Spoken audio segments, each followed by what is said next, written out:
Chat GPT आपकी intelligence को खा रहा है। कैसे? पिछले 3 महीने से मैं चैट जीपीटी का घर पे रह करके बड़ा एक्सेसिव यूज़ कर रहा था। तो धीरे धीरे ऐसा हो गया कि इन्फॉर्मेशन जहाँ चाहिए थी वहाँ तो उसका प्रयोग हो ही रहा है। डिसीजंस में भी उसका प्रयोग मैं करने लगा। कोई भी डिसीजन मुझे लेना था तो फियर ऑफ फेलियर के इंस्पायरेशन से रिस्क ऑफ फेलियर को कम करने के लिए मैं वहाँ जाता और चीज़ों को पूरे तरीके से डिटेल में देखता कि क्या मुझे करना चाहिए या नहीं करना चाहिए, करना चाहिए तो किस तरीके से करना चाहिए ताकि फेलियर के चांसेस कम हो जाएं।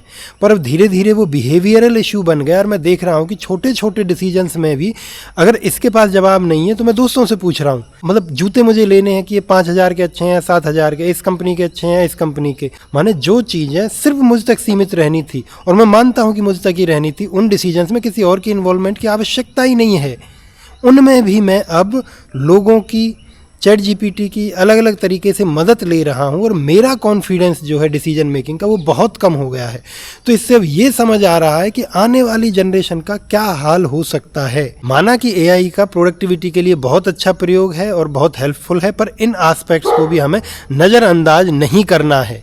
अगर आपके साथ भी ऐसा कुछ एक्सपीरियंस रहा है तो ज़रूर बताना कमेंट्स में।